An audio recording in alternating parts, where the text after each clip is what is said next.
Pangarap ko talagang makunan ng litrato at video ang ibon na to.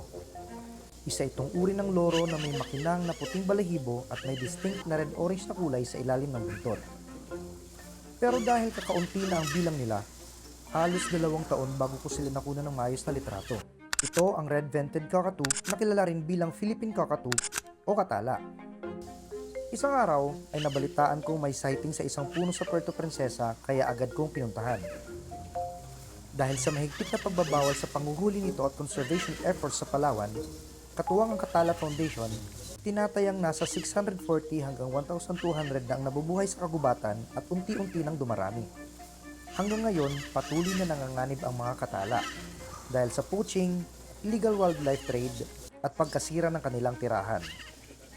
Kung makakasaksi ng mga illegal na gawain ito, maaaring isumbong sa Palawan Council for Sustainable Development na may kapangyarihang bigyang proteksyon ng ating biodiversity.